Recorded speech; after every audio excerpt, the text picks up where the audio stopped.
পটুয়াখালীতে বৃদ্ধা মাকে মুরগির খোপে আশ্রয় দিয়েছেন সন্তানরা। দর্শক, একটি মর্মান্তিক ঘটনা জানাতে চাচ্ছি আপনাদের, যা শুনলে আসলে আপনার চোখ থেকে পানি বের হবে। আপনি নন শুধু, যে কোনো হৃদয়বান মানুষের চোখ থেকে পানি ঝরে। বলা হয়ে থাকে মায়ের পায়ের নিচে সন্তানের বেহেশত, কিন্তু সেই মায়ের প্রতি যখন এরকম অবহেলা করা হয়, জন্ম দিয়েছেন যিনি, সেই মাকে যদি এরকম একটি মুরগির খোপের মধ্যে আটকে রাখা হয়, তাহলে যেন আল্লাহর আরশ কেঁপে ওঠে, সন্তানের জান্নাত যেন হারাম হয়ে যায়। এরকম একটি ঘটনার বর্ণনা জানাতে চলেছি আপনাদের। যে মা বাড়ি বাড়ি ভিক্ষা করে সন্তানদের লালন পালন করে বড় করেছেন, সেই গর্ভধারিণী মায়েরই আজ আশ্রয় হয়েছে মুরগি রাখার খোপে। বৃষ্টির পানিতে ভিজে যাওয়া এরকম স্যাঁতস্যাঁতে পরিবেশেই দীর্ঘ বছর যাবৎ বসবাস করছেন জনম দুঃখিনী মা।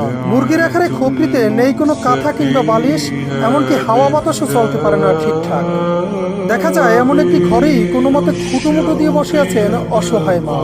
একটু পরপর খাবারের জন্য করছেন ডাক চিৎকার, কিন্তু কে শোনে তার চিৎকার? জানা যায় ঝড় বাদল যাই হোক না কেন, সকাল হলেই বৃদ্ধা মাকে মুরগির খোপে রেখে কাজে চলে যান সন্তান ও পুত্রবধূরা। এ সময় তাদের থাকার ঘরকেও রেখে যান তালাবদ্ধ।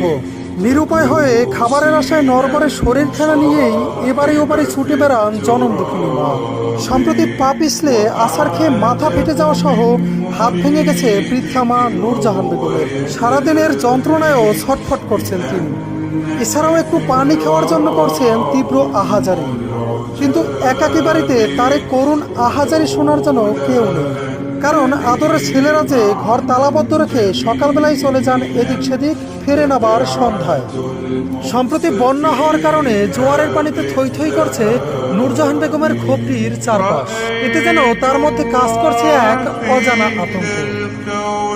দুঃখজনক এমন ঘটনাটি ঘটেছে পটুয়াখালী সদর উপজেলার লাউকাঠি ইউনিয়নের দক্ষিণ লাউকাঠি গ্রামে। অবহেলিত বৃদ্ধা মায়ের দুই সন্তানদের কাছে এ বিষয়ে জানতে চাইলেও তাদের কোথাও খুঁজে পাওয়া যায়নি।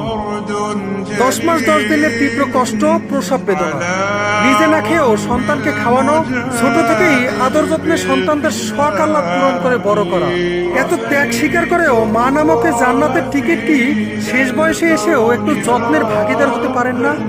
অবশ্যই সন্তান হিসেবে আজীবন মায়ের প্রতি আদর যত্ন ও ভালোবাসা আমাদের নৈতিক দায়িত্ব ও কর্তব্য। এজন্য প্রয়োজন আমাদের মানবিকতা বোধের, শিক্ষিত হওয়ার আগে প্রয়োজন মানুষ হওয়ার।